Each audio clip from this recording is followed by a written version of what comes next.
These are the top compact camera phones, and in this video, I'll tell you which one is the best. Alright friends, let's go! Hey friends, this video was translated using AI, so the sound quality isn't the best. If you want to listen to the original sound from the smartphones and hear the audio recording test, just follow the link to our original video in the description. Our smartphones are charged to 100%. Let's go test them. Alright, friends, this is our first test. Right now, I'm filming with the front camera in 4K at 60 frames per second on all three smartphones. And HDR is turned off, which is important. On the iPhone, the HDR mode is off. And this is what the picture looks like if you film yourself on the front camera in 4K 60 frames per second on all the smartphones. When shooting in good lighting, the iPhone 16 Pro produces the warmest image with its signature sandy tint. The skin tone looks orange and is the most saturated of all. And overall, the image is the most contrasty. I should note that the video quality here is also the best among all. You can see this clearly if you look, for example, at the tiles behind me. On the Samsung S25, the video is cooler and the darkest. The white balance here is neutral, the skin tone is slightly orange, and it feels like there aren't enough shadows on the face. It looks flatter compared to the competitors. Vivo, as usual, stands out with its signature way of turning blue tones into turquoise shades. The skin tone turns out to be the brightest with a red-orange tint, but still not as saturated as on the iPhone. Now let's turn to face the light. When shooting in these conditions, the sky was blown out on all three smartphones, but the loss is most noticeable on the Samsung S25. With the Vivo X200 Pro Mini and the iPhone 16 Pro, the situation is about the same. Friends, as for the stabilization tests, we didn't conduct them in this video. The thing is, the iPhone and Vivo were placed on the sides of the tripod, and of course, this affected their stabilization. While filming the tests, I noticed that they shook more than the Samsung in the middle. This applies to all the video tests, so let's move straight to the next mode. And what specs do the manufacturers offer for the front cameras? The Vivo X200 Pro Mini has a 32-megapixel module with an f2.0 aperture, a 1/3.44 sensor, and no autofocus. The Samsung S25 has the same resolution and an aperture of 12 megapixels, f2.2. It also has autofocus, but it's the standard PDAF and the sensor is larger 1/3.2 inches. The iPhone 16 Pro also has 12 megapixels, an f1.9 aperture, PDAF autofocus, and a 1/3.6 sensor. Okay, friends, we're continuing to shoot. And now I've turned on the HDR effect on the iPhone 16 Pro. On the Samsung S25, I also activated HDR. And unfortunately, on the Vivo X200 Pro Mini, we can't enable HDR on the front camera. All the smartphones record in 4K at 60 frames per second. In HDR mode, the iPhone still gives us that same sandy color in the image, and the skin tone is rich and orange. On the Samsung, the video has become more contrasty and vibrant, and the skin tone is richer with a pronounced yellow hue. When shooting against the light on the Samsung, HDR didn't help us get rid of the blown-out sky. On the contrary, the overexposure seemed to get even worse. On the iPhone, at the same time, the overexposure in standard shooting was about the same as in HDR. And interestingly, the result here is quite comparable to the SDR image from the Vivo. And this is what log shooting looks like on the iPhone 16 Pro when we're recording in 4K at 30 frames per second. Samsung S25, we're shooting 4K at 60 frames per second with the HDR effect, and the Vivo X200 Pro Mini is just shooting on the front camera in 4K at 60 frames per second. Shooting with HDR. We graded the logarithmic profile on the iPhone using Apple's official LUT. And unfortunately, this basic color grading doesn't look very appealing. Once again, the video looks grainy, the skin is oversaturated in orange, and when shooting against the light, there's still a strong overexposure in the sky. And now we're filming with the background blur effect on the iPhone 16 Pro. This is the cinematic mode. On the Samsung S25, this is portrait video, and on the Vivo X200 Pro Mini, this is the video portrait mode. In portrait mode, in my opinion, the most consistent result was delivered by the Samsung S25. On the iPhone, you can notice some exposure jumps in the sky, while the Vivo has significant shake even when just walking. As for color reproduction and exposure, the situation here is the same as with regular shooting. When shooting against the light, once again, the S25 blows out the sky the most, while the images on the left and right clearly show a wider dynamic range. I'll also note that in such conditions, Vivo gives the face a yellow tint. Samsung makes it reddish, while the iPhone still keeps that orange hue. Friends, now we're doing a test in tough conditions. We're on a 6-lane road here. Cars are constantly driving by. It's very noisy, very loud. And accordingly, this is how our smartphones record sound if you're filming in such super challenging conditions. On the Vivo X200 Pro Mini, I activated voice enhancement. So with the enhanced voice, I should be heard a bit better. On the Samsung S25, I turned on the professional video recording mode. So, our dynamic range has dropped a bit. The sky and sunset in the background are less visible, but at the same time, I activated the front microphone. So now, in theory, the sound recording quality should be much better. And on the iPhone 16 Pro, I've turned on the mono voice recording mode. So, in theory, it shouldn't pick up everything around, just my voice should be recorded. On the Vivo X200 Pro Mini, I'm turning off voice enhancement. This is how my voice sounds without enhancement. And this is how my voice sounds with enhancement. With voice enhancement on the Vivo X200 Pro Mini. And on the Samsung S25, I've now activated the front microphone. So basically, right now, it's recording my voice as much as possible. In theory, the sound of the road should be filtered out. And, accordingly, now I can do noise reduction on the fly. And just like that, I applied noise reduction. So now I've set the noise reduction to -12. My voice should sound much more interesting now. And now I'm turning the noise reduction back to 0. So now, right during video recording, I can change this. That's really convenient. On the Samsung S25, I set the microphone to omnidirectional recording and also set the noise reduction to -12. And this is how I sound if I record my voice with noise reduction set to -12. This is how my voice sounds on the iPhone 16 Pro in stereo mode. 1, 2, 3, mic check. And this is how my voice sounds on the iPhone 16 Pro in mono mode. So, in this case, the recording is only coming from the front microphone, just like on the Samsung. And, accordingly, everything should sound clear, at least in theory. And this is how the spatial audio mode sounds on the iPhone 16 Pro. On the Samsung S25, I have the front microphone active. So ideally, of course, you should activate it. On the Vivo X200 Pro Mini, I have voice enhancement enabled. Overall, all the smartphones handle the noisy environment quite well. The voice is audible everywhere, but with some nuances. The iPhone emphasizes the voice even without activating special modes. At the same time, traffic noise doesn't overpower speech, whether in stereo or mono. However, in spatial audio mode, the iPhone picks up all the surrounding sounds, so it's better not to use it in challenging conditions.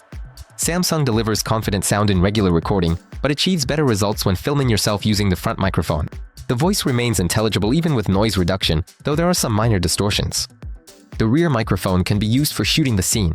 The omnidirectional mode is suitable if the overall background is important. Vivo has the most aggressive noise reduction. There is almost no noise, but the voice sounds extremely compressed. Let's move on to shooting video with the main camera module. When filming everything around with the ultra-wide, you can see that the iPhone 16 Pro delivers the most detailed image. This is especially noticeable in the tiles and greenery. The image on the Samsung S25 and Vivo X200 Pro Mini is noticeably more washed out. On top of that, the Samsung's video is also the most overexposed. For the ultra-wide, the field of view is also very important. And here, the iPhone clearly has the widest field of view, while the Vivo has the narrowest. For objectivity, I shot some video on another location. And here we can see again that filming on 16 Pro using an ultra-wide lens gives the most detailed video, although the Vivo is almost on par with it. But the Samsung delivers the weakest result. Here we can also compare how the lenses handle shooting against the light. We can see that the iPhone video has less glare than its competitors. And this is what it looks like when you film yourself with an ultra-wide-angle lens. All three smartphones, shooting on the ultra-wide and 4K at 60 frames per second against the light, when the sun is shining strongly into the cameras from behind. So, what does the picture actually look like? When filming yourself with the light, the iPhone gives the brightest result, with its familiar, almost sandy color and yellow-orange skin tones. The S25 produces the darkest image, and the skin tone also shifts toward an orange hue. Overall, the image next to it looks kind of greenish. Vivo delivers a skin tone result that's balanced in terms of exposure, and here my face looks more natural than in the other two videos. When filming yourself against the light, Samsung and iPhone handle the sky about the same, but the foreground is much better lit on the 16 Pro. At the same time, on the S25, it's the darkest of them all. On the X200 Pro Mini, the sky is blown out more than on its competitors. At the same time, its foreground isn't too dark, but it's also not as well lit as on the 16 Pro. We're filming everything around us using the main lenses, and the results turn out to be extremely similar in terms of quality. The difference is only noticeable in the white balance and a bit in the exposure. Alright, and now filming myself with the main lens for 60 FPS on all three smartphones. I hope I fit in the frame as much as possible. I've stretched my arm out all the way. I hope my arm is long enough to get into the frame on all three smartphones. because right now I can't see what's going on. So this is how we're filming right now. When filming yourself, the iPhone and Vivo provide a pleasant optical background blur. Samsung has it too, but it's noticeably weaker. When filming yourself, the main difference in lighting is in color reproduction. The iPhone has the brightest and most yellow video with an orange skin tone. Samsung's image brightness is lower. The video is also yellowish, and the skin tone hovers between reddish and orange. On the X200 Pro Mini, the video leans more towards red tones, which is noticeable both on the face and the shirt. When shooting against the sun, the iPhone performs the best. Yes, it has more glare in the sky, but at the same time, the foreground and my face are clearly visible. Vivo does a bit worse. The face is darker, but there's less glare in the sky. As for Samsung, well, you can see for yourself. And here, we're interested in checking the stabilization test, but not just to compare the stabilization itself. While running, we got a lens flare. On the Vivo, it aggressively intrudes into the frame. You can also see it on the Samsung, but it's less noticeable. But on the iPhone, the camera doesn't flare at all. Friends, now shooting with a blurred background effect on the iPhone 16 Pro. We have the cinematic mode, 4K, 30 frames per second. On the Samsung S25, once again, we have portrait video mode in 4K at 30 frames per second. And on the Vivo X200 Pro Mini, we have Full HD at 30 frames per second. Unfortunately, the Vivo only shoots Full HD using the main camera, while in the portrait video mode with the background blur effect. The portrait video on all three smartphones turned out excellent. The subject is in focus, the blur boundary is smooth and neat, but it's immediately noticeable how weak the stabilization is on the Vivo X200 Pro Mini. You could blame this on the phone being positioned at the edge of the tripod, but the iPhone 16 Pro is also on the side and doesn't have this issue. In terms of color reproduction when shooting with the light, the iPhone 16 Pro gives the brightest image, the Samsung S25 the darkest, and the Vivo X200 Pro Mini delivers the most contrasty and balanced brightness. When shooting against the light, the iPhone lights up the face well without overexposing the background. Samsung produces the darkest result, while Vivo once again offers an intermediate option. Let's move on to a challenging portrait video with a tracking shot around the person. On the Samsung S25, stabilization works better, but some blurring is noticeable during movement. As a result, it's the iPhone 16 Pro that handles this test the best. It delivers the most stable and clean image.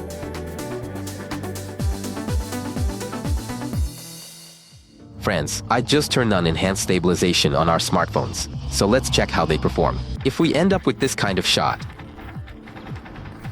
So basically, when the camera moves up and down, I have to say, even with the side-to-side shaking, all the ultra-wide cameras performed confidently. The iPhone, of course, tilted the horizon a bit, but overall, the result was still pretty smooth and stable. We're continuing to shoot like this. Now I've set all the smartphones to 1x, and let's go again. So, we're getting quite a strong effect here. The main lenses also did an excellent job with stabilization, considering how much I was shaking them. However, I should note here that with Samsung, when this mode is enabled, there's a noticeable drop in image quality. Whereas with its competitors, the video looks sharper and more detailed.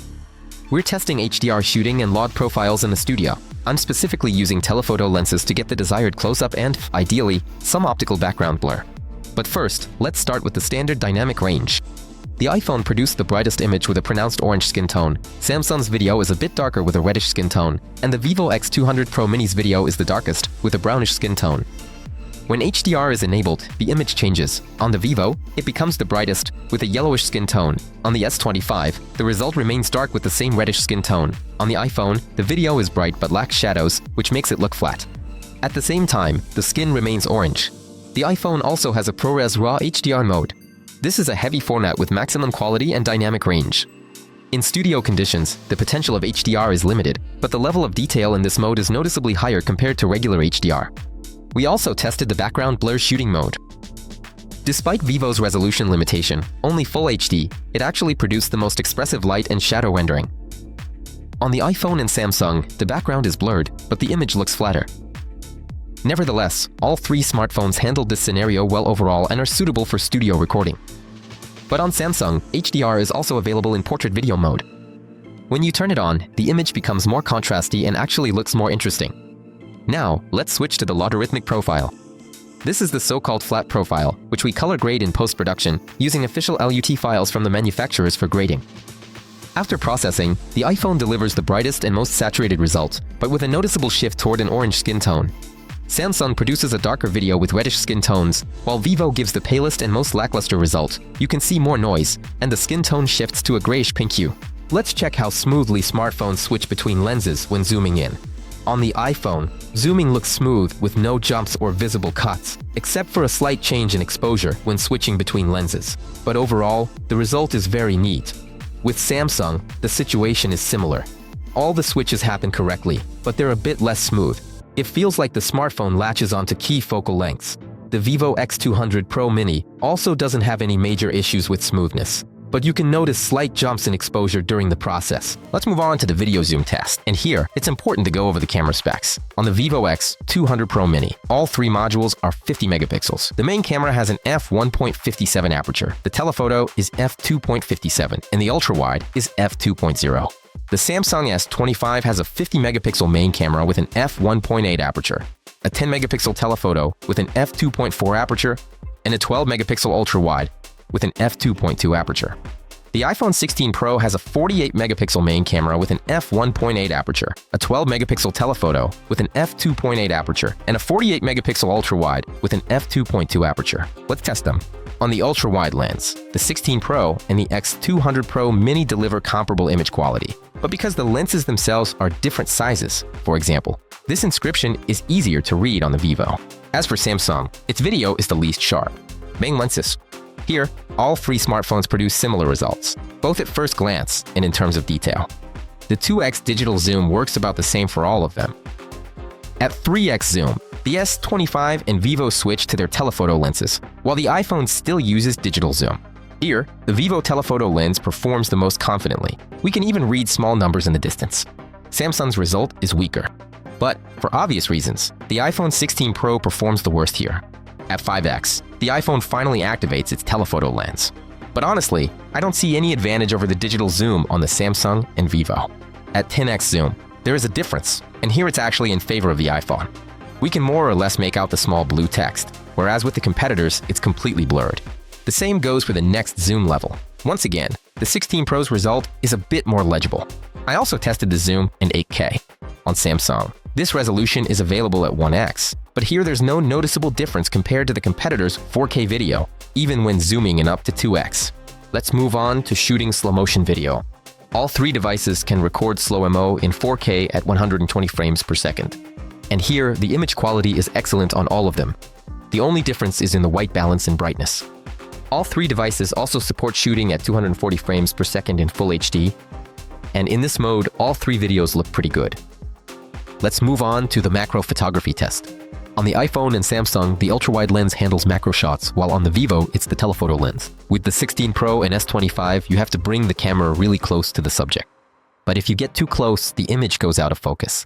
The same thing happens when you try to switch to other lenses and shoot the subject with a stronger zoom. It's just not possible. The Vivo also has noticeable focusing issues, but while those can still be managed, the shakiness can't be fixed at all. When it comes to stabilization, of course, the iPhone and Samsung perform more confidently. Let's move on to shooting time-lapse. Here, the iPhone didn't exactly shine. It only shoots in Full HD in this mode. By the way, it was the same with the Pro Max versions. Come on, Apple, really?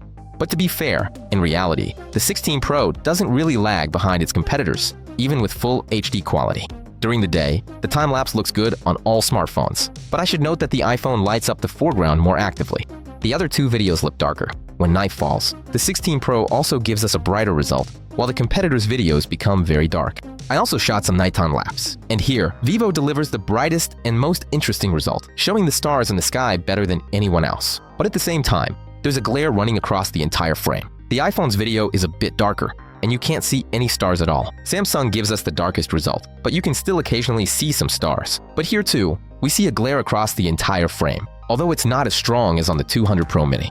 We're done with the video tests. Let's take some photos. As usual, we start with taking selfies. First photo, all the shots turned out good, but they're all different. On the iPhone, we see the most saturated sky, a pinkish skin tone, and a fairly neutral white balance.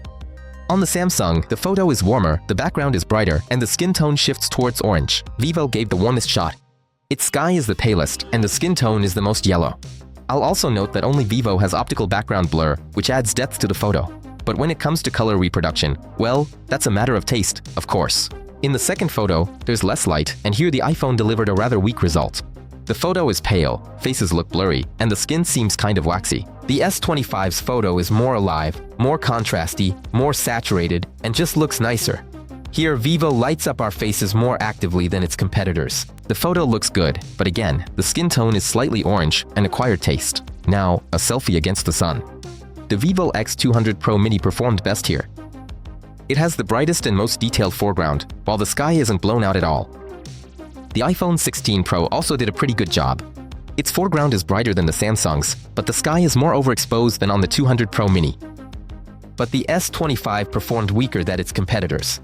The foreground is the darkest, and the sky is almost completely blown out. Let's move on to portrait selfies. In the very first photo, all of them messed up the blur boundary. But if you have to choose among these three results, Samsung's is still the most acceptable. The blur algorithms of the 16 Pro and 200 Pro Mini work too harshly, especially on the Vivo. In the next photo, the results are a bit better, but still not without issues. The iPhone didn't handle the hair confidently, and, for example, to the left of my wife's neck, it simply erased it. On the Samsung and Vivo, the hair in that same spot remained, but on the S25 it's blurred, while on the 200 Pro Mini it's in focus. But with the Vivo, another mistake is noticeable. It didn't fully blur the flowers under my chin. So here, I'd say Samsung once again did the best job. Third photo.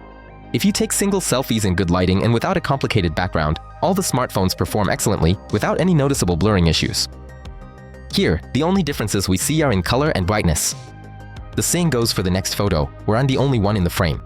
Again, the results are quite good, with no significant errors along the blur boundary. Now we're taking photos of people with the main camera module. I'm taking all the shots using the default color mode set in the cameras. Specifically, on the Vivo, that's vivid, meaning bright. In the first photo from the ultra-wide, the main difference is in color correction. The iPhone gives a sandy shot, Samsung's is more balanced, and Vivo's is the brightest and most saturated. We get pretty much the same results on the main lens and with 2x zoom. 2x on the iPhone.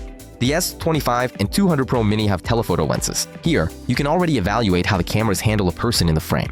Vivo delivers the most contrasty result with well-developed light and shadow, and it's also nice to see optical blur in the background. The competitors' results turn out less expressive. Now we switch to the telephoto on the iPhone and use digital zoom on the others. Here, background blur appears on the 16 Pro as well, and overall its result is not bad. But again, it's a bit lacking in shadow detail. Samsung's photo here is the flattest and least detailed, while Vivo once again delivers the most interesting result. But what I don't like about the X200 Pro Mini is the skin tone, which is way too yellow. At 10x zoom, the iPhone photos are quite good in terms of sharpness and detail, but you can notice graininess on the face and t-shirt. Samsung's shot is weaker than its competitors, with the lowest sharpness and detail. Vivo, as always, aggressively cleans up noise in the photo and fills in the result. This really stands out. Some people like this kind of camera behavior, while others don't. This kind of result seems too artificial.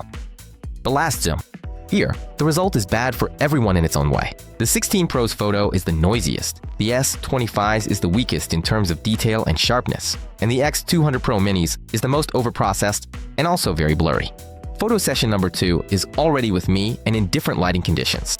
On the ultra-wide, iPhone and Vivo produced bright, warm results. Samsung, on the other hand, delivered a darker and cooler result. At 1x, there's not much change visible on the first two smartphones, but on the Vivo, this lens made the tones noticeably cooler, and the photo overall turned out to be the most saturated and contrasty of all. At 2x zoom, you can already see the difference in skin tone. On the left, the skin looks intensely orange. In the center, the result is softer with a brownish tint, and on the right, it has a pronounced yellow hue. At the next level of zoom, the skin tones are pretty much the same, but here I'd like to highlight the performance of the Vivo telephoto lens. The photo turned out to be the most contrasty, with the best developed light and shadow, which makes it look deeper and more three-dimensional, while on the competitors, the foreground and background visually seem to blend together. At 5x, I can say the same thing about the photo on the right, but the iPhone's telephoto lens performs just as well here. Though, I don't like the skin tone on either of them. Samsung, on the other hand, delivered the most unimpressive result with the weakest quality, but its skin tone looks more natural. At higher zoom levels, everything repeats just like we saw in the photo shoot with my wife, so I won't repeat myself here. You can judge the results for yourself and pick the smartphone that, in your opinion, did the best job. And now let's move on to portrait photography. I set the blur to about the same level on all the smartphones. At 1x, it's still hard to notice any difference. There's hardly any blur, although in some parts of the photo you can spot blurred areas. Vivo offers both 1x and 1.5x magnification. And right away, I'll say that overall, it has more focal lengths for portrait shooting than its competitors. The blur at this magnification is already stronger, but a fairly large area of the background still remains in focus. At 2x, all the smartphones have noticeable trouble blurring the flowers. In all three photos, some parts of the background are blurred, while others are in focus. With a background like this, it's hard for the algorithms to cope. Let's switch to the telephoto lenses on the Samsung and Vivo, and here the situation doesn't change. Some flowers are in focus, some are not. The blur is very uneven. On the S25, my wife's face also ended up out of focus. At 5x, we can get a better look at how the smartphones handle hair. And all of them make mistakes here. The iPhone just smudges thin hair, while Samsung has a harsh blur boundary and artifacts along the neck and shoulders. Vivo has a similar situation. Now it's my turn for a photo session. Maybe it'll be easier for the smartphones this time. And actually, even with the main lens, the blur is already applied evenly. There are no obvious mistakes here, and the only difference is in color reproduction. We see the same thing at all further zoom levels. So, if you want to get decent portraits on smartphones, try to avoid complicated patterns in the background, folks, and everything will be okay. Now let's take a look at the landscape photos. Let's start with the ultra-wide lens, and here it's interesting to compare the angle from below to evaluate how the focusing works. In the first photo, all the smartphones have about the same amount of blur in the foreground, but the Samsung shot turned out overexposed, while the competitors didn't have this issue. It's the same story in the second shot. We can see that the S25's ultra-wide has the weakest dynamic range. The iPhone does a bit better, with no overexposure this time. But the most interesting shot is once again from Vivo. The shadowed part of the tree is the most detailed there. If you look at other photos taken with the ultra-wide, this trend continues. Samsung clearly struggles with bright areas. The iPhone delivers a more balanced and natural result. Vivo's shots are the brightest and most vibrant, with the widest dynamic range.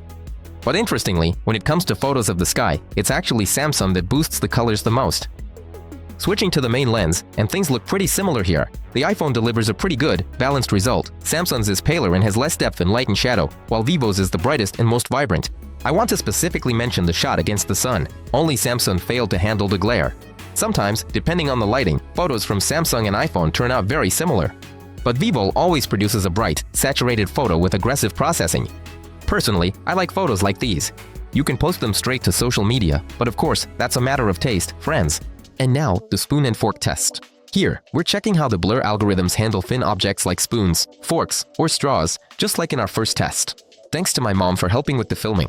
At 1x, all the smartphones handled the straw without any issues. When switching to 1.5x, everything still looks great on the Vivo. At 2x, the iPhone started having problems. Not only did the straw go out of focus, but so did the glass in the hand. The other smartphones didn't have these issues. We see exactly the same thing at the next zoom level. At 5x zoom, only the Vivo handled it properly. The iPhone is out of focus again. And with the S25, something weird happened with the blur. Above the straw, it's clearly stronger than below it. For objectivity, let's do another test, this time with a spoon.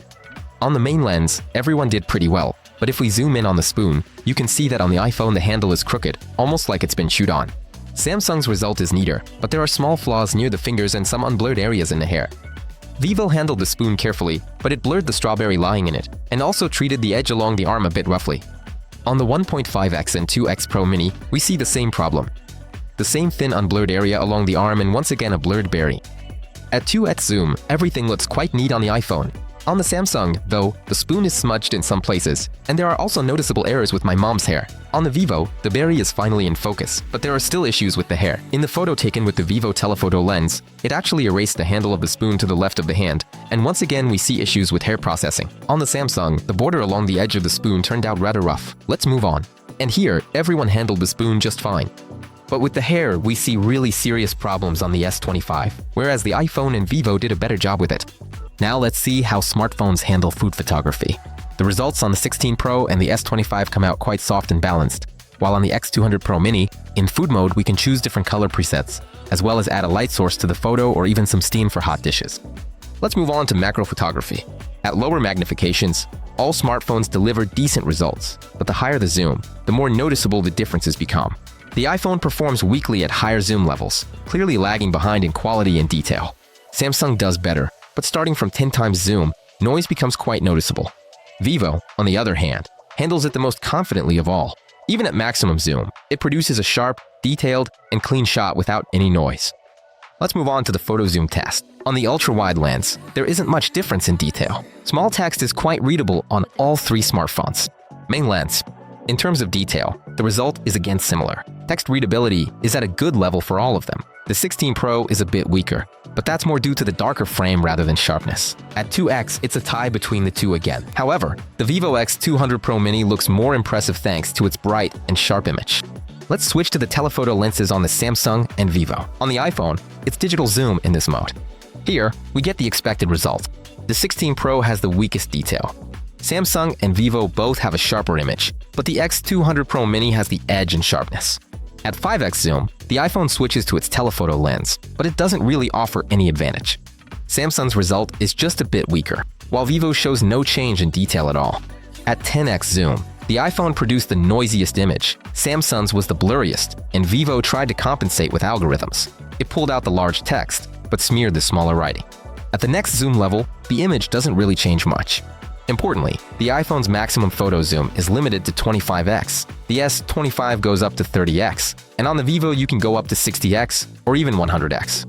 And even then, the shots remain fairly sharp and low noise thanks to the active work of the algorithms. Now let's take a look at the daytime RAW shots. For those who aren't familiar, RAW are unprocessed photos that retain the maximum amount of information from the sensor and can then be flexibly edited by hand. It's pretty hard to judge RAW quality during the day. All smartphones perform decently, but when it comes to highlights, the Samsung S25 does the worst, both on the ultra-wide and the main camera. For example, in this photo with flowers, you can see that the S25 has some artifacts that can't be removed even with post-processing. To be fair, not all shots from the Samsung are bad. It's just that there are more problematic photos here compared to its competitors. On iPhone and Samsung, we have access to another mode, the live photo mode, though they're called differently, live photo on Apple and animated photo on Samsung.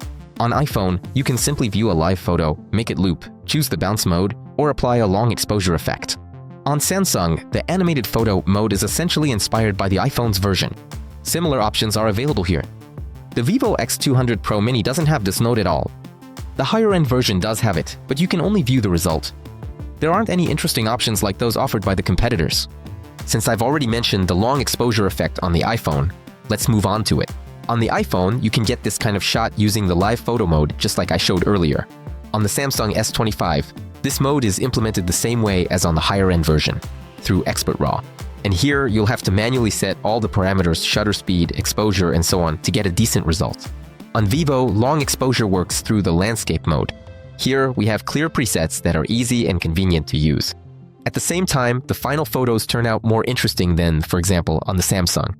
Let's move on to the burst shooting test. In this mode, smartphones take a series of shots in seconds so you can pick the best one. It looks like the iPhone doesn't have any limit on the number of shots at all. Samsung has a limit of 100 shots, while Vivo only allows 20. We're comparing random frames and looking at moving objects. And here I can say that all three smartphones performed excellently. Both the racket, and the shuttlecock are in focus. In terms of shooting quality, all of them handled it confidently. Guys, I tweaked our setup a bit so I could properly shoot the stabilization tests. Because last time I had a plastic bracket, but now I got a metal one. Now everything holds steady and, in theory, there shouldn't be any issues with shaking. So, let's go test it out. Friends, as usual, our first test is with the front camera. I set it to 4K at 60 frames per second because there's a lot of light here. That's why I always recommend shooting, even in low light conditions, in 4K at 60 frames per second when we have plenty of light. And this is the kind of image we get. Well, I think I'm as centered as possible in front of all the cameras. Here, this is probably the best spot for filming, so to speak. As you can see, friends, the color reproduction in video depends a lot on the lighting around us. However, when I stepped into more or less uniform lighting, you can really see the difference. The iPhone and Samsung both provide a more or less natural white balance, but there are differences in skin tone. On the 16 Pro, the skin looks slightly orange, while on the S25 it has a pinkish tint. But with the Vivo, the image is very yellow-green. Interestingly, when I was standing still and the lighting around me was changing color, there wasn't such a strong difference. Since I securely mounted the smartphones, here we can more fairly compare video stabilization. The iPhone and Samsung perform quite steadily, but with the Vivo, the front camera noticeably shakes, which honestly is typical for all the Vivo phones I've tested. Alright, friends. And now we're filming again on the front camera in 4K at 30 frames per second on the iPhone and Samsung. And on the Vivo Full HD, this is filming with a background blur effect, Overall, I can say that when it comes to background blur, all the smartphones did a good job. There are no major issues with the blur edges, no defocusing, and even when shooting against the light, everything looks pretty good. The only thing I can point out is that on the Vivo, my bangs occasionally go out of focus. And as for the differences in color reproduction, we've already discussed that in detail during the regular front camera shooting. In terms of stabilization, the iPhone and Samsung performed confidently, while the Vivo is a bit shaky. Let's move on to the main camera module and start with the ultra-wide lens. When shooting everything around, it's noticeable that Samsung has the narrowest dynamic range.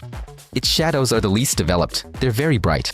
Vivo, on the other hand, has the best detail among all of them. The foliage, the texture of the trees, the path underfoot, and the tiles along the edges all look better. While running, all the smartphones performed pretty well, but the iPhone still shakes a bit more than the others. Friends, this is what shooting in 4K at 60 frames per second looks like when filming yourself, provided there's plenty of light. Though, the lighting here is pretty tricky. It'll be really interesting to see how the smartphones handle this kind of lighting. Because look, one lamp is yellow and the other one is white. And this kind of lighting is of course really challenging for smartphones. But it's going to be interesting to see how they perform with this kind of lighting, which of course is something great about Spain. In Spain, there's always a lot of light. So these party streets, where there are quite a lot of people, are always really well lit. For example, here we have a lot of street lamps. When filming myself under yellow lighting, it's the 16 Pro that evens out the skin tone the most, trying to make my face look the least orange. Samsung produces the most intense carrot-like color, while Vivo is a bit less saturated but still orange. But as soon as I switch to other lights, it's Vivo that gives the least orange result, shifting the skin tone towards red. Samsung consistently makes the skin look carrot-colored, while the iPhone's skin tone falls somewhere between these two results. As for quality, when shooting both with and against the light, the 200 Pro Mini delivers the best result. The facial details are quite visible, whereas in both videos on the left, and especially on the iPhone, the face is very blurry. Everyone handles running pretty well, but the S25 has the roughest stabilization, and at times you can notice background blur. Now let's move on to shooting with the main camera. Here, it's immediately noticeable that the iPhone and Samsung are actively catching glare. On the iPhone, these are small dots in the lower part of the frame, while on the Samsung, there are purple glaring halos around the streetlights. You can also clearly see the difference in white balance. But as for the quality, I can't say anything yet. In terms of stabilization, everyone except Samsung performed poorly. Either it's again an issue with the placement of the smartphones on the edges of the tripods, or Samsung really does stabilize video better on the main lens. Friends, this is what it looks like when you shoot yourself with the main lens, 4K at 60 frames per second on all the smartphones. So right now, I'm going to turn a little bit like this, towards myself. I'll angle the Vivo a bit so it gets right into the frame as much as possible, and I'll turn the iPhone a little like this. Alright, that's it. So it turns out, the filming should be as awesome as possible. I mean, I should be coming into the frame really well.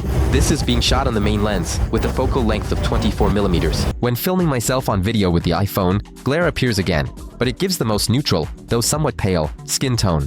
Samsung's result is consistently orange and also dark, while Vivo's is also orange but the brightest. It's still hard to notice any difference in detail, but we'll come back to this in the video zoom test. When running while filming myself, all three handled it confidently. No complaints here. I also shot everything around me at 2x zoom. Here, all of them have glare, but the glare is most noticeable on the 16 Pro. At the same time, its image actually looks pretty good, whereas Samsung's is more washed out. Vivo's video also turns out quite sharp, but it's sharp rather than detailed. When running, none of the smartphones performed very confidently, but the iPhone shakes the most out of all of them. And this is what the footage looks like if you shoot in 4K on the Vivo, 8K on the Samsung, and 4K on the iPhone. But now the recording is at 30 frames per second. So, will there be a difference at 30 FPS? In theory, there should be a bit more light, of course. That's because we're shooting at 30 frames per second. At 60 frames per second, yeah, the image will be smoother, but there will be less light, so my face will look darker. And the exposure should be lower. If you shoot at 30 frames per second like this. Of course, props to Samsung for having 8K even in the base version of their flagship. As we can see, the competitors can't boast a feature like this. However, I can't say that in low light these 8K gave us any real advantage. The video is dark, and if there's not enough light, it's blurry. When filming everything around, it's the same story. Here, both the iPhone and Vivo videos look sharper and more detailed. And that's how, folks, our video looks with the background blur effect in 4K at 30 frames per second on iPhone and Samsung, and Full HD at 30 frames per second on the Vivo X200 Pro Mini. Just like with portrait mode on the front camera, I have no complaints about the blur and focus on these smartphones. All of them deliver a pretty neat result, and there aren't any significant differences in video quality either. The main difference is the skin tone. Whether I'm shooting with the light or against the light, the iPhone gives the most yellowish skin tone. Samsung has a reddish or orange tint depending on the lighting, and Vivo produces a brownish, tan skin tone. When running, all the smartphones performed about the same. There are some minor shakes noticeable on all of them, but overall the result is decent. Now we move on to a more challenging test, panning around a person with background blur enabled. Despite the tough conditions, all three smartphones performed admirably. There was no blurring, stuttering, frame drops, or loss of focus. The only differences here are in color reproduction. And as I've said more than once, that's a matter of personal taste. Let's move on to testing video zoom in low light conditions. On the ultra-wide lens, there aren't any significant differences between the videos. I can only note that the iPhone preserved the yellow text color best, while the other smartphones show color distortion. On the main lens, the difference in detail is also minimal, but the outline of the hotel sign is most visible in the image on the right. Samsung has more pronounced color distortion and the most noticeable noise. The iPhone reproduces color more accurately, but the text itself turns out the blurriest. At 2x zoom, the situation repeats, so let's move on to the next level of zoom. The 3x zoom works best on the Vivo, since its telephoto lens is active here. Samsung also uses its telephoto lens, but the result is of lower quality. On the iPhone, it's a digital crop, and the result is clearly weaker. At 5x zoom, the iPhone's telephoto lens finally kicks in, and here, it's the 16 Pro that delivers the highest quality result. That's 15x on the iPhone and Vivo, and 12x on the Samsung. Only the iPhone gives a more or less readable result. The Vivo performs worse, and the S25 is the weakest of all. But is there any benefit to shooting static 8K at 1x on the Samsung? Honestly, I don't really see any advantage for it here either. Vivo's 4K is in no way inferior to the result from the S25. Unfortunately, in low light, using 8K on the S25 makes no sense at all. We're done with the video test. Let's move on to photos. We're taking night selfies, and right from the first shot, you can see just how differently the smartphones handle these conditions. The iPhone 16 Pro produces the most vibrant photo, but the skin tone shifts toward an orange hue. With the Samsung S25, it's the opposite. The result is the palest. Faces look pale and a bit yellowish. The Vivo X200 Pro Mini ended up somewhere in the middle. The skin looks less saturated than on the iPhone, but not as pale as on the Samsung. At the same time, all the photos turned out great in terms of detail since we had a good light source nearby. In the second selfie, we can clearly see how much lighting affects the result. Here, the lighting was neutral, and all the shots turned out very similar in terms of color reproduction and quality. The same goes for the third selfie. The differences between the shots aren't as significant as in the first photos. But here it's already noticeable that the iPhone has the worst detail processing, for example, in the eyes, and it's also a bit lacking in shadows. This repeats in the next photo where I'm alone. The 16 Pro delivered the weakest result here, with the worst detail and shadow rendering. Samsung and Vivo, my respect, portrait selfies. The iPhone made the skin look quite red. Samsung and Vivo shifted the skin tone towards a yellowish hue. As for the blur, everyone did more or less a decent job, but the differences are still noticeable. For example, the hair near my wife's neck is blurred on the S25, while it's in focus on the competitors. As for color correction, the situation stays the same in all the following photos, so I won't repeat myself about it. There are also noticeable blurring errors on all of them. Sometimes on my hair, sometimes on my beloved wife's hair, you get either blurred patches or, on the contrary, areas that aren't blurred at all. That's normal for all front-facing cameras. So far, not a single smartphone has performed perfectly in this test. If there's only one person in the frame, the algorithms have an easier time, and you can see that there are no more errors along the blur boundary. The only thing I can point out is that the iPhone showed some noise in the dark areas of the photo. Now let's see how smartphones handle a regular photo of a person in this kind of lighting. With the ultra-wide camera, the only noticeable differences so far are in white balance and brightness. The results from the iPhone and Samsung are quite cool, while Vivo's is warm and the brightest.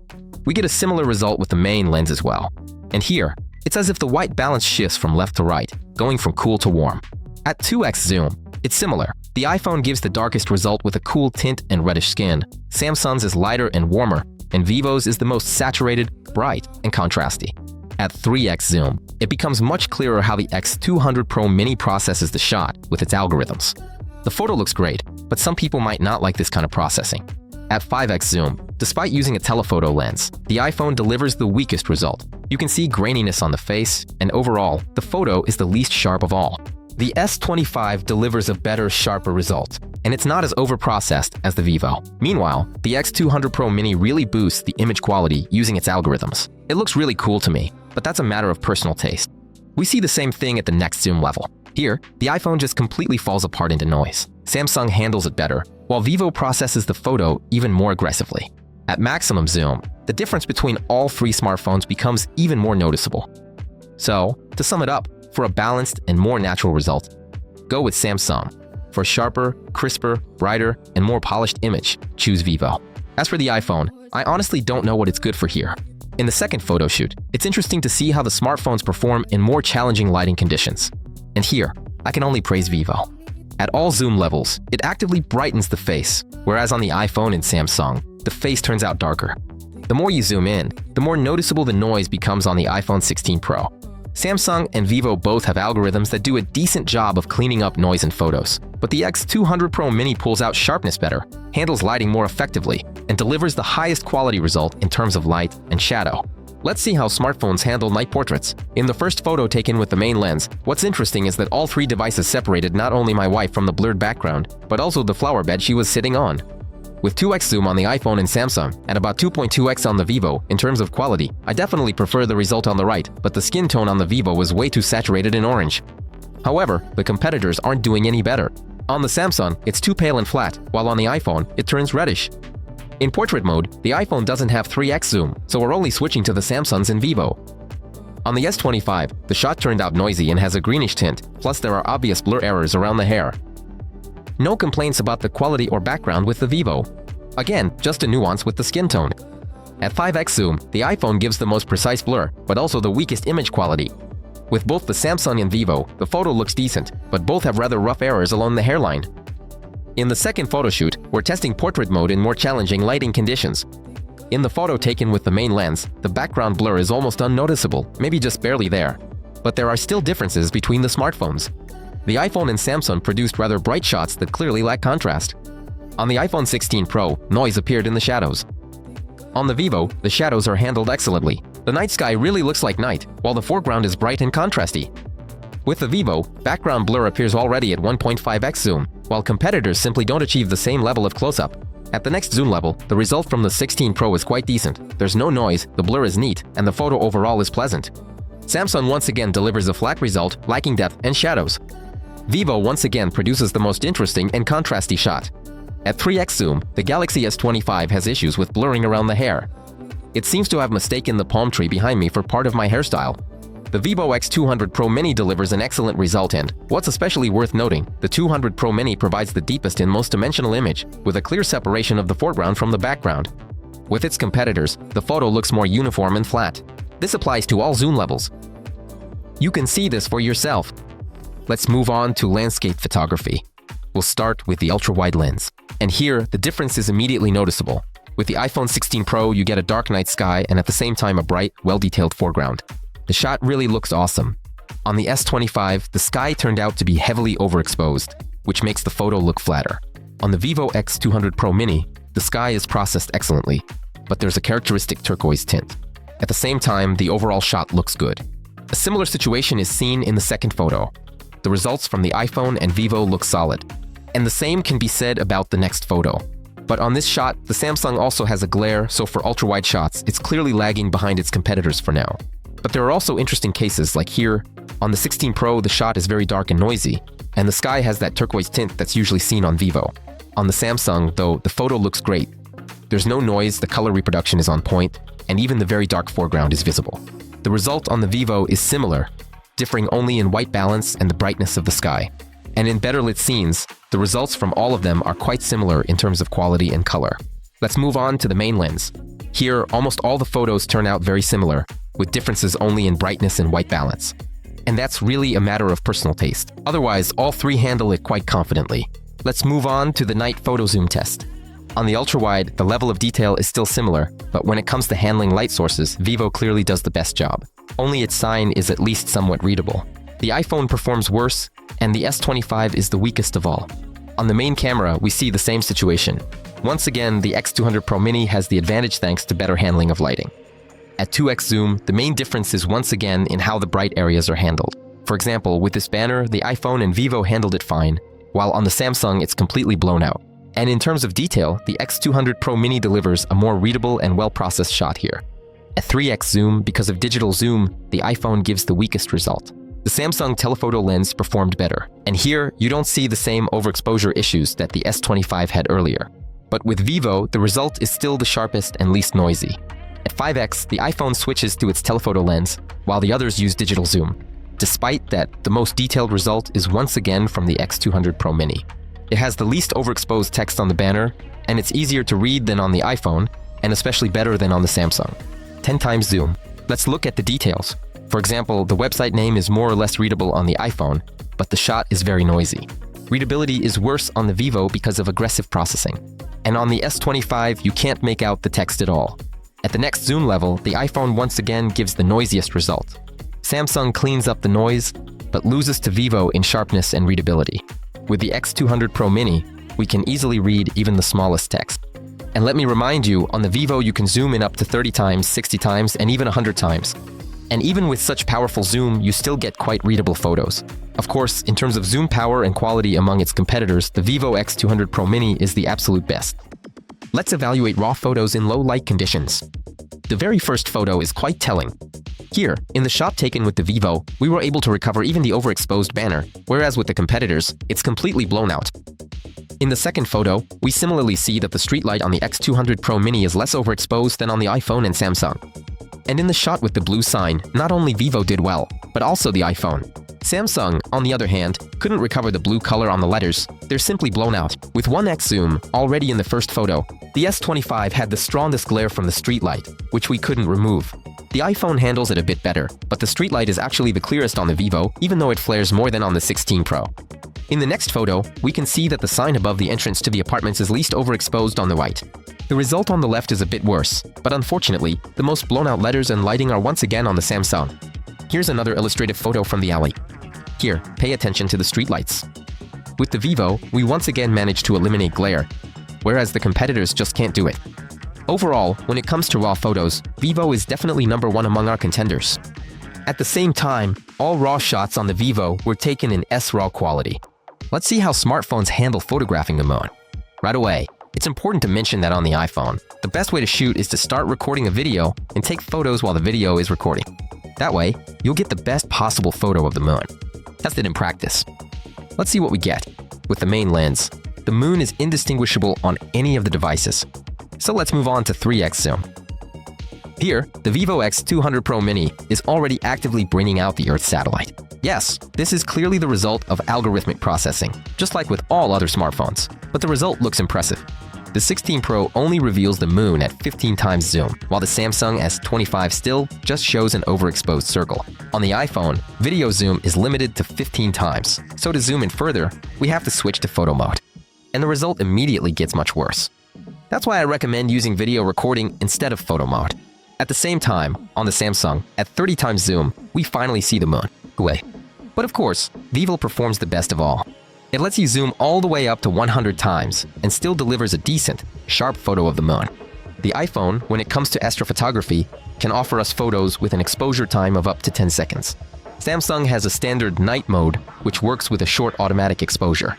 Or we can use a similar night mode in Expert RAW, which you can access through the More tab. Here, there are two exposure modes, automatic and maximum. But of course, Vivo really shines in this test. It also has a night mode, which you can launch through the Landscape tab. There's nothing unusual here, but the main feature of the smartphone is the AR Planetarium. It's just an awesome mode where you can explore the night sky, search for and examine constellations and planets, and of course, take pictures of them. This mode has its own fairly flexible settings, which I've talked about more than once already. Here you can also enable the artistic moon mode and use any foreground, adding a photo of the night sky with the moon to it. Vivo also gives us access to the long exposure Star Trails mode, which will take photos of the night sky from half an hour up to 2 hours. Let's evaluate the results of our shots, and I suggest we start with the worst one. The most unimpressive and noisy result comes from the S25, and that's true for all the photos. It also has a strong glare in this photo, although the iPhone has it too. But the photos from the 16 Pro are much more interesting, with a natural night sky and no noise issues. Vivo doesn't have any problems with glare at all. Most likely, that's thanks to their algorithms cleaning things up, and overall, the photos look beautiful, vibrant, and importantly, here we get the brightest scatter of stars. I also tried taking astrophotos in RAW. In the first photo, it was the 16 Pro that delivered the highest quality result, with a beautiful sky free of glare, and at the same time, a clearly visible foreground. In the second photo, Vivo corrected itself and also delivered a solid shot. But as usual, Samsung has problems with this kind of photo. In general, it's pretty hard to shoot long exposure photos handheld on a Samsung. They almost always turn out blurry, whereas on the iPhone and Vivo, there's no such issue. If you want to get decent results on the S25 or any other Samsung, only take these kinds of photos with a tripod. Now let's move on to the batteries. The Vivo X200 Pro Mini boasts an impressive capacity of 5,500 mAh. At the same time, it supports fast charging at 80 watts and wireless charging at 50 watts. The Samsung S25 has a more modest capacity, 4,000 mAh, charging at only 25 watts, and wireless charging at 15 watts. The iPhone 16 Pro has the smallest battery, 3,582 mAh. Wired charging goes up to 30 watts, and wireless charging is also at 15 watts. And all three devices support reverse charging. Now let's talk about battery life. After a full day of shooting with the same workload, the iPhone had 53% battery left, the Samsung had 58%, and the Vivo had 78%. On another day, the results were similar: 56% for the iPhone, 67% for the Samsung, and 79% for the X200 Pro Mini. Of course, Vivo leaves the competition no chance here at all, especially considering its super fast charging. Let's move on to measuring PWM. What do we have in terms of displays? The Vivo X200 Pro Mini has a large 6.31-inch LTPO AMOLED display with a resolution of 2800 by 1260 pixels. The Samsung S25 has a more compact screen, 6.2 inches. It's a dynamic AMOLED, 2340 by 1080 pixels. The iPhone 16 Pro has a 6.3-inch OLED display with a resolution of 2622 by 1206 pixels, and all of them have a refresh rate ranging from 1 to 120 Hz. Let's measure the PWM frequency. At 100% brightness, the Vivo X200 Pro Mini has only 6.5% flicker. The Samsung S25 has about 33%, and the iPhone 16 Pro has 22.5%. At 50% brightness, the Vivo shows 8%, Samsung has 32%, and iPhone has 24%. At 15% brightness, the PWM on the Vivo increases to 15%. On the Samsung, it remains stable at 31%, while on the iPhone 16 Pro it shoots up to as much as 75%. And at minimum brightness, the Vivo is at 9.6%, Samsung at 35%, and iPhone at 53%. Vivo consistently shows the lowest PWM values at all brightness levels. Samsung's numbers are stable but high, but the iPhone, especially at low brightness, just flickers like crazy. For sensitive eyes, this could be a serious issue. Let's evaluate our displays by eye. We're playing the same 8K HDR video on all three smartphones. The images on the Vivo and Samsung look bright and vibrant. Plus, on the S25, the blue and green colors are noticeably boosted. On the iPhone 16 Pro, the image seemed less bright to me compared to the competitors. Now let's compare the hardware. The Vivo X200 Pro Mini is equipped with the Dimensity 9400, and its graphics are powered by the Immortalis G925. The Samsung S25 comes with the Snapdragon 8 Elite and the Adreno 830. The iPhone 16 Pro features Apple's own A18 Pro chip. Let's start with Antutu 2. But it's important to note here, different versions of this benchmark are available for Android and iOS 10.5.1 for Vivo and Samsung, and 10.1.0 for the iPhone. So, the results might not be entirely relevant. Nevertheless, what do we get here? The picture is interesting. From left to right, the results decrease. However, I should note that even though the iPhone scored fewer points, it finished the test first. Let's move on to a more objective test, Geekbench. And let's start by measuring the processor's power. Here, the 16 Pro once again finishes the test faster than all the others and gets the highest score in the single-core measurement. Vivo finished the test second and lagged behind the iPhone in both metrics. Samsung, although it finished last, scored the most points in multi-core, but fell far behind in single-core. In the graphics test, the iPhone leaves no chance for its competitors. It outpaces them both in completion speed and in final scores. And the gap is really significant. Now for the toughest test, 3D Mark, where we measure the stability of smartphones under prolonged load and check their maximum temperature. During the test, all smartphones heated up to 48 degrees Celsius. By the way, all the devices dimmed their screen brightness. But here I should mention Vivo, it reduced the brightness the least of all. The iPhone showed the highest stability score, Vivo came in second, and Samsung took third place. Network speed test. Let's check the internet speed over Wi-Fi. As always, the test was conducted on the same home gigabit network, and the smartphones were connected one after another. The Vivo X200 Pro Mini showed 727 megabits per second for download and 628 for upload. The Samsung S25 scored lower, 573 for download, but it was higher for upload, reaching 692 megabits. The iPhone 16 Pro led in download speed with 879 megabits per second, but its upload speed was the lowest, 478 megabits per second. We're testing the 5G connection on all three smartphones. Let's start with the iPhone 16 Pro. Here, we recorded download speed of 77 megabits per second and a rather modest upload, just 3.63 megabits per second. Next up is the Samsung S25. It delivered 60 megabits per second for download and 26.4 megabits per second for upload. And finally, the Vivo X200 Pro Mini showed the best results in both categories, 79.3 megabits per second for download and 38.7 megabits for upload. And that's considering the fact that my Vivo is the Chinese version. Let's take a look at the AI features on each of these smartphones. With the Vivo X200 Pro Mini, things are pretty disappointing in this regard. Their proprietary Blue AI simply doesn't work outside of China, since it's tied to local services like WeChat. With the Samsung S25, on the other hand, everything is handled through Galaxy AI. There are plenty of features here, and they all work great. I already talked about this in my in-depth review of the Samsung S25 Ultra. The link will be in the description. What really impressed me back then was the ability to translate phone calls in real time. I haven't seen anything like that anywhere else yet. On the iPhone 16 Pro, AI features are grouped under the name Apple Intelligence. The assistants here also promise to be smart and useful. But there's a catch. The availability of AI is tied to the system language. And if your language is not supported, the AI features just won't work. The only useful thing you can do is assign ChatGPT to the action button, but that's basically it. All three smartphones can also remove objects from photos. I tested this by trying to remove shopping carts from a picture. On the Vivo, the carts disappeared, but the handles were left hanging in the air.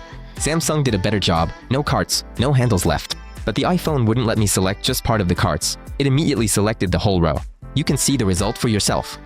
Friends, since we have two Androids and one iPhone in our test, I want to say a few words about AirDrop. For those who haven't used iPhones, AirDrop is a built-in file sharing system between Apple devices. It works over Wi-Fi and Bluetooth at the same time, which lets you instantly send photos, videos, links, and other files from one iPhone to another, as well as to an iPad or Mac. The transfer happens directly, without the internet. But on Android, no one stops us from using Bluetooth. And just out of curiosity, I compared the speed of both options. Overall, transferring files via Bluetooth on modern Android smartphones is a pretty fast process, which is only slightly less convenient and speedy than Apple's solution. And Samsung actually has a cool feature, Quick Share for fast file sending. You select the file you need, tap Quick Share, and get a link or QR code that you can send to another person, or you can transfer via Bluetooth. The recipient just opens it and downloads the files. And between Samsung smartphones, this feature works without the internet, just like AirDrop. But if you need to transfer files to other Android smartphones, then you'll need to be connected to the internet. Friends, let's test how our smartphones play sound. Do they actually sound good? Let's test it out. First up, we have the Vivo X200 Pro Mini. Let's go. This is the minimum volume. Now I'm setting it to halfway. Well, not bad. The sound comes from the speakers right here.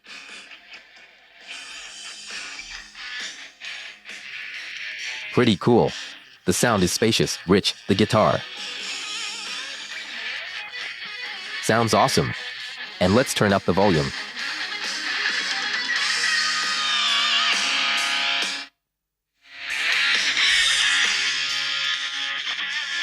Now it sounds even better.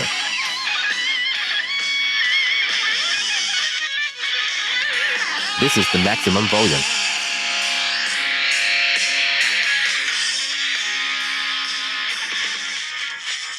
Wow, it sounds really rich. I like it.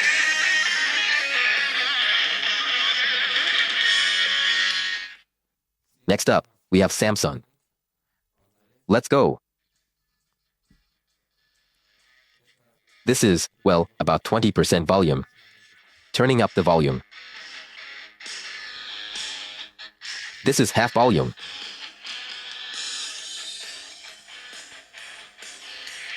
The sound also comes from under the screen, just like on the Vivo, and from right here. So, if I completely cover this part, the sound only comes from here, from under the screen. Now let's set the volume to maximum.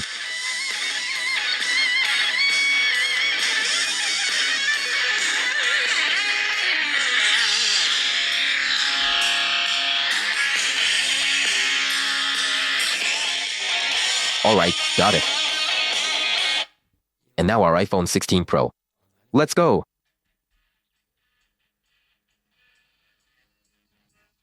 Here it's at 20% volume. You really get more of a feeling from the speakers here. Let's check it out. Oh. Wow, that's cool. The iPhone plays in a totally different way. For example, some of the bass comes from over here. From here, it's like the guitar is coming from this spot. Well, the sound is a bit more spacious, more surround, you could say. And now let's turn it up to the max.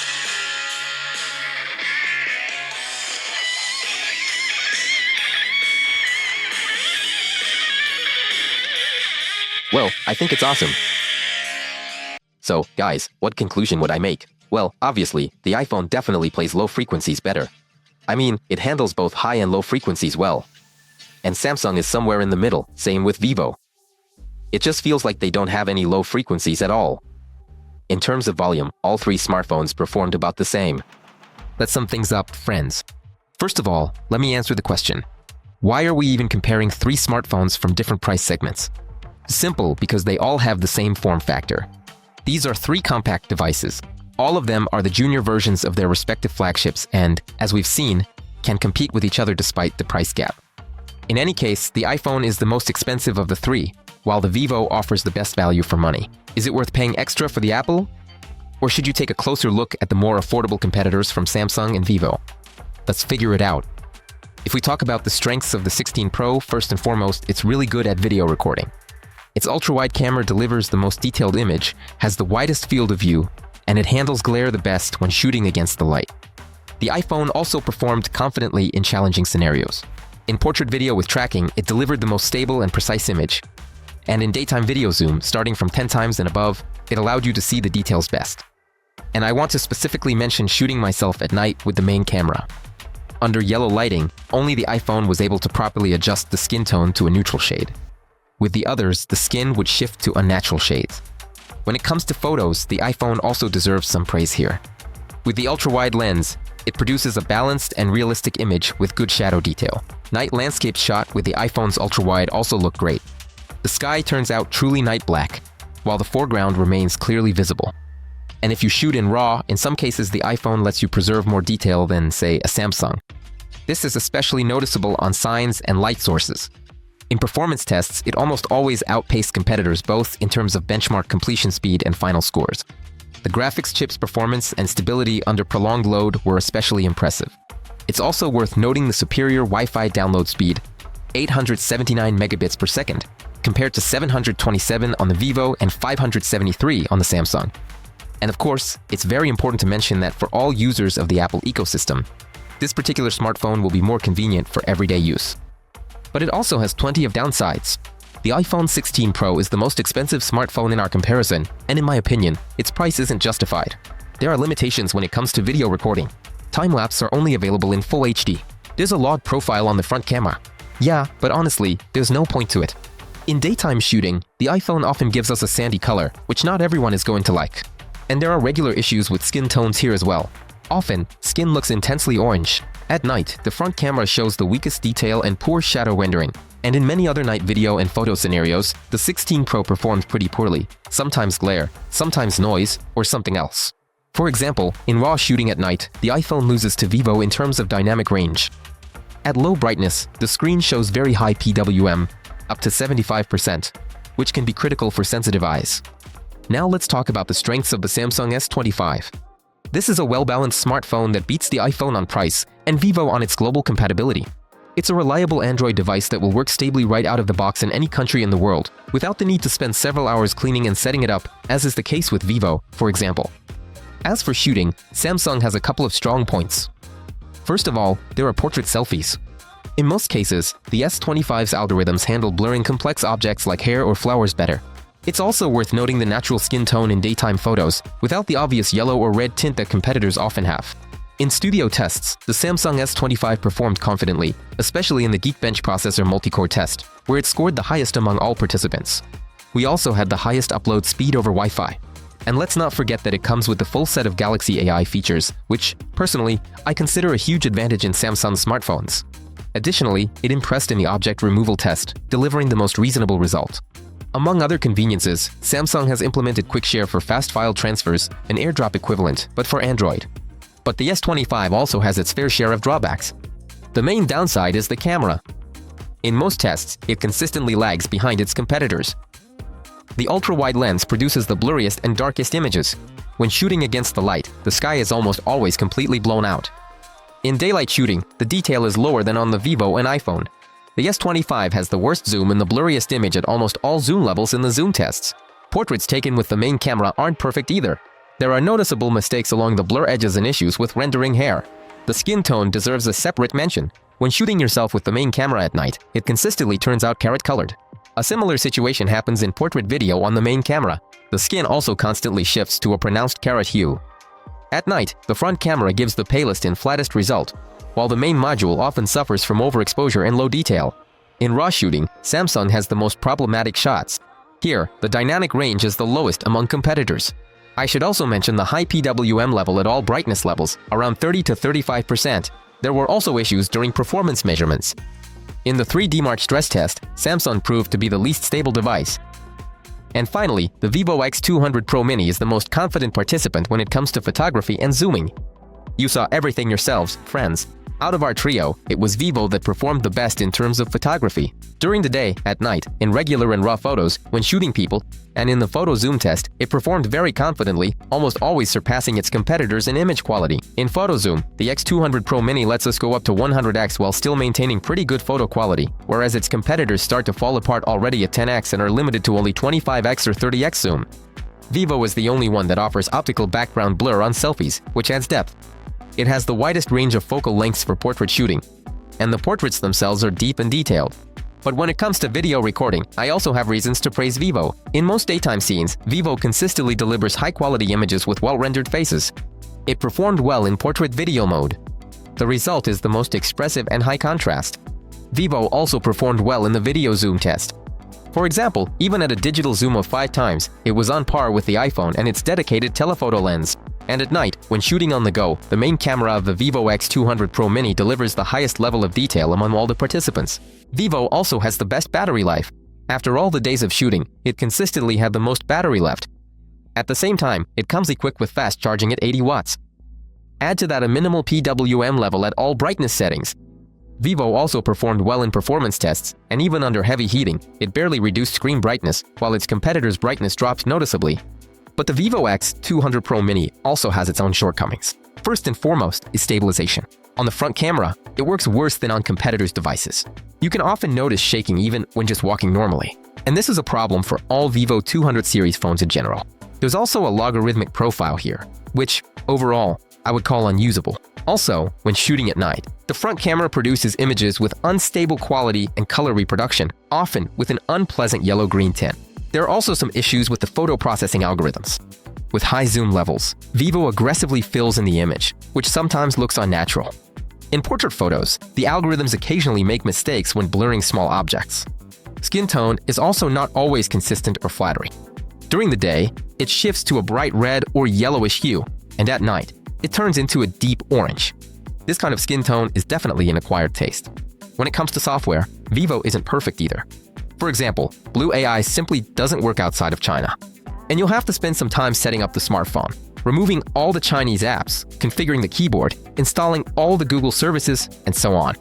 Luckily, we already have a detailed guide on our channel about setting up the Chinese version of Vivo smartphones. So, friends, if you're thinking about getting this phone, or if you've already bought one, be sure to check out our video. The link will be in the description.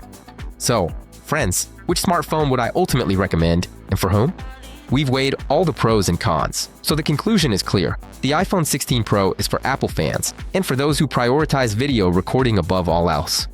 The S25 is for those who don't care much about the camera, but really value convenient and intuitive software packed with cool AI features. The X200 Pro Mini, on the other hand, is perfect for those looking for a compact smartphone for great photos and who aren't afraid to deal with Chinese software. As for me personally, I would definitely choose the Vivo, especially considering its price. And what would you choose, friends? Let me know in the comments. It'll be interesting to read your opinions. And thank you for watching, for your likes, and of course, for subscribing. And bye-bye everyone.